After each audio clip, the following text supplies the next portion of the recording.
Hi everyone and welcome back to my channel. For today's video, we are doing a little bit of an empties video, and honestly, it is 100% hair products. It has been a while since I've done a hair update, and also a while since I've done an empties video, and I'll be honest, really have been kind of neglecting my skincare lately, and I'm going to be filming a video in the upcoming, I'm probably going to film it today if I'm being honest, about, getting back to basics, because even I fall out of my routine sometimes, and we're going to do a video on that. But today we're focusing in on haircare products I have finished up in their entirety recently because I've fallen out of, my skincare routine and I really haven't been wearing makeup much. So today it is all about hair. So if that's something you're into, make sure to keep on watching. And don't forget to subscribe because I do upload every other day, and that'll be the best way to stay up to date on all the fun stuff I'm posting. So if you want to jump into an empties video with me talking about products I have finished 100%, and most of them, or all of them being based on hair, stay tuned.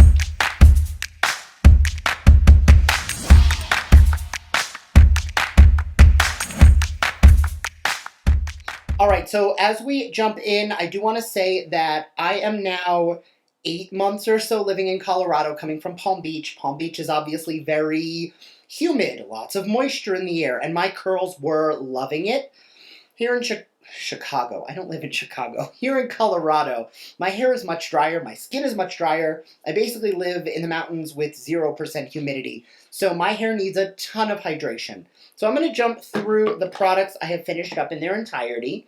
First, this is from K18. This is the Leave-In Molecule Repair Hair Mask. Now, I have been told a ton of things about this brand before I tried it. I'm currently in the process of using two of their shampoos, a detox shampoo and a clarifying shampoo. This was sent to me and I was excited because I've been told it was a dupe for the Olaplex 3, which is for breakage and bond and smoothing and hair cuticle sealing. And I will say I like it, but not as much as the Olaplex 3. The Olaplex is just one of those products for me that has become a holy grail, ride or die, something I will continue to use again and again and again. I already have an Olaplex 3 backup, which I've already started using. Recently, I've also been, for a while, been using the Bumble and Bumble Bond treatment. And on one hand, I want to say that, they're all the same, but they're really not. The Olaplex is definitely my favorite. However, the K18 is a little bit more affordable. So if Olaplex is a little bit out of your budget, it's definitely good, but it's like comparing something that's good to something that's great. I'm going to stick to the Olaplex. I also finished the Briogeo Scalp Revival Mega Strength Dandruff Relief Shampoo AHA BHA. Now, it is very dry here, so I was experiencing a little bit of flaking. So this actually did really help to take care of that. Not enough to where I would repurchase it because I feel like just using a good shampoo was sufficient, or going in with additional hydrators. I don't think I really needed this. This actually promoted additional dryness. So if I was experiencing actual dandruff while living in a humid environment, definitely something I would consider using again, but because I live in a dry area, not for me. I do want to say though, with the products I'm saying like, I like something more, or not for me, I still finish the whole thing. And if I don't like something, I get rid of it, I give it away, or occasionally I will toss it if I really, really don't like it. So the fact that I finished it up means it was good. Just maybe not the best thing for me. This is something I've used and actually finished more than one of. This is the 3-Minute Miracle Moisture Deep Conditioner from Aussie. For like $3, this is one of my favorite hair masks. It's something I can use very quickly. It's super affordable, super accessible. It's one of those things that whenever I go on vacation, I find a drugstore or a Target and pick it up because I hate hotel shampoo and conditioners. I do pack my own most of the time, but I always find I want a mask, and I always forget to pack a mask, so I always end up spending the $3 to buy one of these, and it is always worth it. I have 2 sets of shampoo and conditioner. I'm going to go through the first one pretty quickly because it's something that I have absolutely used before. This is the Shea Moisture Coconut and Hibiscus Curl and Shine Shampoo and Conditioner. This is probably the 5th or 6th bottle of these I've gotten. I already have replacements in my shower. 10 out of 10 recommend for all hair, especially if you're curly. Brandon loves this as well. Not something that I think I will ever rotate out of my collection. So while I test all these other shampoo and conditioners and I play around with different things, I want to say I usually have like 2 to 4 shampoo and conditioner combos in my shower at a time. This is always one of them. Something I did just recently try, finish, and already repurchased. From the same line, the Shea Moisture Coconut and Hibiscus line, this is the Defining Styling Gel. I put a tiny bit in. There's still some movement to the hair. It's not like locked in where it is. If I wanted to run my fingers through it, I could.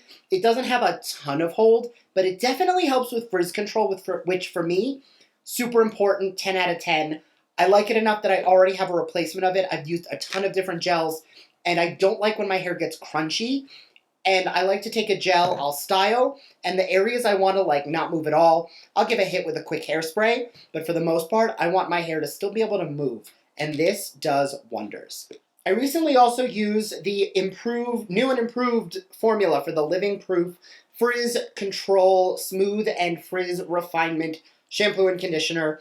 Both of these were good. I will say there wasn't quite enough nourishment in there, so I don't want to say it doesn't help with frizz, but for me, it didn't help with frizz. I felt like I still needed to go in with a ton of additional products, or a deep conditioning mask, or a ton of gel and hairspray.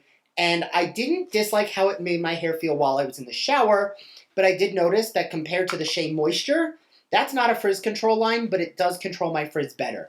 That being said, I've used a few of the Living Proof line, and I didn't love their curl line. I tried a few products from there. I did like these more than I liked that, so that's another thing to consider. The one thing I will say, though, is with the Shea Moisture, I like that, at least in the smaller bottles, there's a different pump on the shampoo versus the conditioner. When I'm in the shower and I'm all wet and things dripping in my eyes, these bottles look identical. So the fact that, like, with the Shea Moisture, one's a pump and one's a squeezy bottle definitely makes it a little easier to know which one you're using. That is one thing I really did not like about this. And that is going to be an update on all of the current empties I've had, and that's about 6 weeks worth of empties. I do want to take this opportunity just because I haven't done a ton with SPF or sun care this summer, and like I said, I will be filming a back to skincare basics video where I'm going to talk about what I've gotten my routine back into, because I have noticed that I've been really slacking in my skincare department. But there are two things I want to highlight. The first being my SPF. I recently tried the Proactive Clear Skin SPF 30 Face. The reason I tried this is it is a chemical sunscreen. I'm a big fan of physical sunscreens, but I also am a big fan of layering my sunscreens, and I keep hearing from people, if you're going out in intense sun, put on your physical, put on your chemical, layer them together. So I did try this. I liked what it did. It didn't give a ton of flashback. In the past, I have been known to have allergies or sensitivity to chemical sunscreens, and this one actually did seem to work out well. It's from Proactive. They sent it to me, and it's one of those things where I liked it, but I don't think I would necessarily repurchase it if it wasn't sent to me, because I've used a ton of different SPFs and not my favorite. And on the After Sun Care department, this was also sent to me, and this I am opposite end of the spectrum obsessed with. This is from Rituals, and I have raved about this brand for probably 2 years on my channel, but they sent me the Ritual of Karma Water Spray Face and Body, and the Do Good and Good Will Come Your Way After Sun Cooling Gel. Now, the cooling gel and the spray both contain a ton of water, glycerin, and aloe, which are all very soothing, hydrating ingredients. And what I really like about this one is it is a super fine mist, perfect for when you go to the beach and you need that little bit of cooling. When we went to Florida, this was in my bag pretty much 24/7. Great for giving you a little boost of hydration, a little bit of cooling and soothing. And I did get a little bit of sunburn, and the worst part is I got the sunburn, and then I got COVID, and then I was itchy and peeling and flaking and sunburny, and also had COVID.